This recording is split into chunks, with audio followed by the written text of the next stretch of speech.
दोस्तों आज की वीडियो में मैं आपको एक ऐसा रूहानी ग़ज़ा बनने वाला इस्म आज़म बताने लगा हूँ कि जिसके बारे में प्रोफेसर डॉक्टर इफ्तिखार बारिश कहा करते थे और इसका ज़िक्र उन्होंने अपनी किताब अनवारे अस्माउल हुस्ना में भी लिखा था, दर्ज किया था और इसकी बड़ी तफसील बयान की थी। और उन्होंने कहा था कि अल्लाह पाक का इसमें पाक जो है या मुकीतो, इसके अंदर किसी भी इंसान के लिए दो तरह की जो ग़ज़ा है पैदा करने की जो क़ुव्वत मौजूद है, जिस्मानी तौर पर भी इंसान को ताकतवर करता है, उसके बंधे हुए जो रिज़्क़ को खोल देता है और उसकी हर तरह की बंदिशें ख़त्म कर देता है जो रिज़्क़ के साथ वाबस्ता होती हैं। और दूसरी तरफ उसकी रूहानी परवाज़ को बुलंद करने के लिए, बातन को खोलने के लिए और उसकी रूह की परवाज़ को ज़्यादा से ज़्यादा बुलंदी पर जाने के लिए, उसके अंदर तक़वा पैदा करने के लिए या मुकीतो का आमिल बनना चाहिए। जो इस इस्म पाक का आमिल बन जाता है उसकी दुआ जो है ख़ास तौर पर रूहानी परवाज़ के लिए कबूल होती है। और भी आज की वीडियो में मैं आपको बता रहा हूँ ऐसे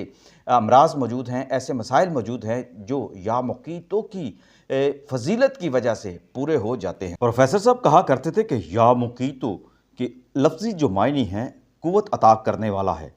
इस लिहाज से अगर देखा जाए तो अल्लाह ताला अपनी तमाम तर मखलूक़ात के लिए मुकीत है कि वो उसको रोज़ी अता करके उनके एहसाम में क़ुव्वत और तवानाई पैदा करता है, उनके जिस्मों में ताकत भर देता है, जिससे मखलूक़ात अपने तमाम काम अंजाम देती हैं। इंसानों के बारे में इस इस्म का असर दो तरह से है। एक तो अल्लाह ताला इंसानों को रिज़्क़ अता फरमाता है जिससे उनके अजसाम में ऐसी क़ुव्वत पैदा हो जाती है जिससे वो तमाम अफ़ाल अपने जिस्म के ज़रिए कर सकते हैं आसानी के साथ। और दूसरा वो मुकीत ज़ात है इंसान को एक ऐसी क़ुव्वत अता करने वाली जो सिर्फ रूह को ग़ज़ा देती है और रूह इतनी कवी हो जाती है कि वो मुशाहिदात और असरार इलाही का मुशाहिदा करने लगती है। क़ुव्वत के मुख्तलिफ़ मदारिज हैं जिन्हें जब रूह तय कर लेती है तो वो दर्जा ब दर्जा रूहानी अवामल को देख सकती है। में हदायत, ज़ुहद, तक़वा और इल्म पैदा हो जाता है और इंसान इस काबिल हो जाता है कि वो अपनी ज़ात की पहचान कर सके। दोस्तों, रूह जब अपनी मेराज को पहुँचती है तो वो अपने रब को पहचान लेती है और ये सिर्फ इसलिए होता है कि परवरदिगार आलम रूह को ताकत अता फरमाते हैं। प्रोफेसर साहब कहा करते थे कि जो शख्स इस इस्म पाक का ज़ाकिर बनना चाहता है अल्लाह ताला उसे जिस्मानी और रूहानी दोनों क़ुव्वतों से सरफराज फरमाता है। ये इस्म पाक जमाली है और इसके अदाद 550 हैं। इसके सरदार फरिश्ते का नाम तख्ता-ईल है जो कि 4 सफ़ों का सरदार हाकम फरिश्ता है। हर हाकम फरिश्ते के पास 550 सफ़े हैं और हर सफ़ में 550 फरिश्ते हैं। प्रोफेसर साहब कहा करते थे कि या मुकीतो के जो असरार और रमूज़ हैं वो बहुत कम लोगों को मालूम हैं।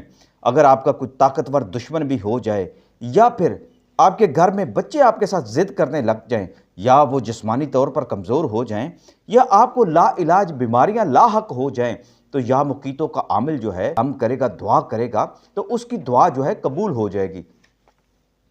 प्रोफेसर साहब तो ये भी कहा करते थे कि कैंसर जैसे मर्ज़ का इलाज करने के लिए और रूह की ठीक से ग़ज़ा बनाने के लिए या मुकीत का वजीफ़ा है उसको मुकम्मल करना चाहिए और ऐसे बंदे से दुआ करानी चाहिए जो या मुकीतों का आमिल बन चुका होता है।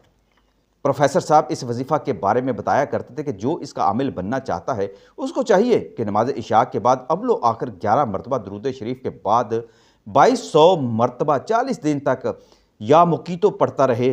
पहले दिन पढ़ने के बाद एक साफ़ सुथरे पाक कागज़ पर तावीज़ लिखे। इसका यूँ 40 दिन में 40 तावीज़ लिखे जाएंगे।